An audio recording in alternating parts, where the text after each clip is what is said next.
Hello and welcome to another episode of the Scottish Crypto Show. Tonight's episode we are going to look at some of the reasons why Bitcoin is good for both the economy and for civil liberties, based on Canada and El Salvador and some recent news in both countries. Please like and subscribe to the video on YouTube and follow us on Twitter at Scotsman Crypto. As always, links in the description for our free Discord, our free Telegram, and also Luno Wallet where you can get £10 free Bitcoin. Okay, so first up tonight is the news that Canada has invoked emergency laws that allow the Prime Minister Trudeau to start seizing people's bank accounts and seizing their funds if they've been involved or connected with the protest. We see one story from a trucker whose truck has been towed, his bank account's been seized, even his business account, and he has no information why. The bank won't answer any questions as to why this has happened. This was after Prime Minister Trudeau suspended bank accounts of anyone related to the protest under the Emergencies Act. The Emergencies Act in Canada has only ever been invoked 3 times in its history: World War I, World War II, and during a terrorist attack in Quebec. So quite an extreme reaction to what predominantly is a peaceful protest.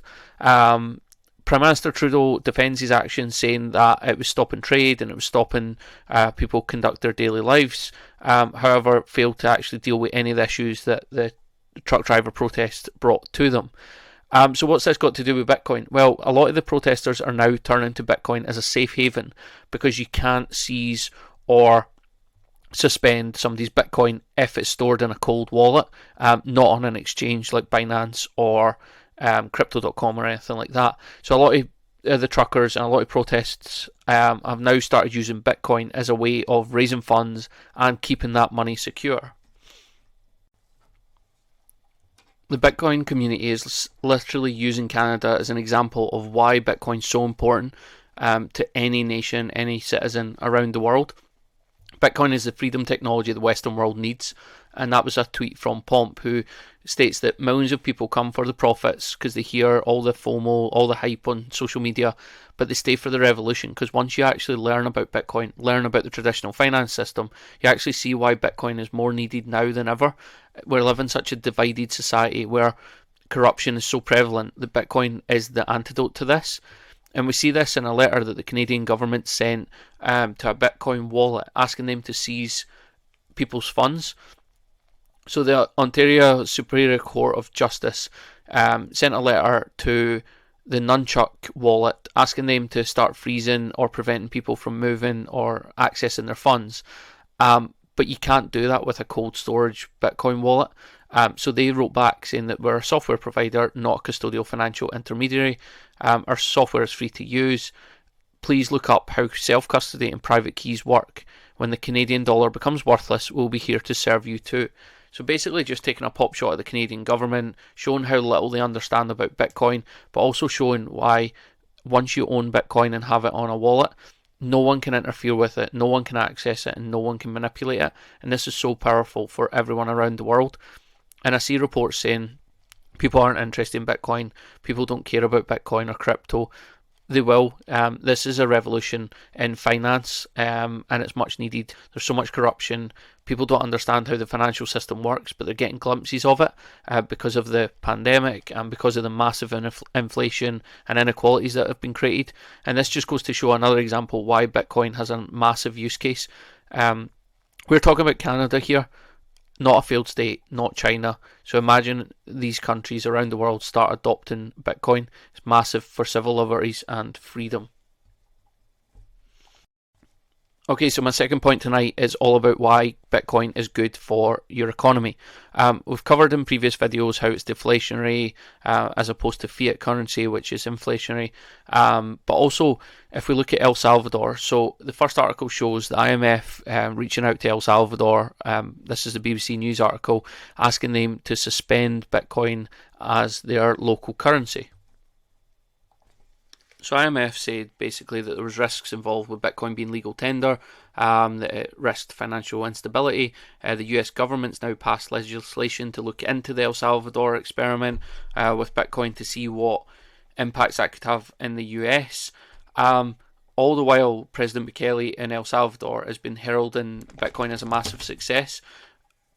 Bitcoin allowed a lot of its citizens who didn't have a bank account, over 70% didn't have a bank account, to access the Chivo wallet, and over a third of them are active users. It also allows them to send funds back home from the States, where a lot of their family members work, for free, and not these exorbitant 40% fees at Western Union. But more importantly than that, we can see that in 2021, the year of Bitcoin in El Salvador's GDP grew at 10.3%, according to this tweet from Bukele, and now its exports in January are 13% compared to January 2021. This is the first time GDP has been double digits in El Salvador, and it just shows that the country is becoming a massive success. And like we've spoke about on the channel, when you adopt Bitcoin, or when you're favourable to Bitcoin, it's not about just Bitcoin on its own, but you attract talent, you attract technology companies, you attract people interested in renewable energy, people looking to mine Bitcoin, and a lot of investment gets put into that country or region. So I think any country looking at this is kind of missing a trick if they don't pay attention to what's going on in Bitcoin. And I think, again, it just goes back to that hypocrisy of the Western countries. You see a lot of senators, mayors, congressmen coming out in America saying that they're going to be friendly to Bitcoin if they get elected, yet they're so suspicious of El Salvador doing the exact same. Okay, so this was just a quick update video, really sparked by the BBC article that said that nobody in the UK or Europe's really that interested in Bitcoin or cryptocurrency. It's because they don't really see a need for it, and they don't really understand why Bitcoin's important. We're taught a financial system of debt, of savings, and that government will look after your money. The pandemic showed us that that can't be trusted, and that is not actually the case.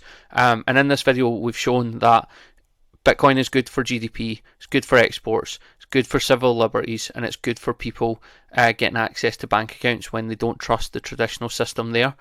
We can also see that it can't be manipulated, it can't be seized, so it protects your rights no matter what happens. There's a lot of injustice in this world, but Bitcoin protects you from that. Obviously, as I said previously, I am biased. I do invest in Bitcoin. I do believe it's the future. But I think once you actually research and look into the traditional finance system, Bitcoin becomes a no-brainer, and you actually can't see past it, because the traditional finance system is so corrupt, protects the wealthy, and just actually exasperates the inequalities that we see every day. It doesn't matter if you're left-wing, right-wing. Bitcoin is neutral. It doesn't care what your politics are. And to be honest, politics doesn't really matter, because inflation's gotten worse in the last 10 years. We've had financial crisis. We're on the brink of another one. And it doesn't matter who's in power. They all make the same monetary mistakes. Please subscribe if you liked that video. There will be many more to come this week. Please follow us on Twitter, and also get us on our free Discord and Telegram channel if you want more information. Please send us a message if there's anything you would like us to cover in our videos, and we'll see you next time.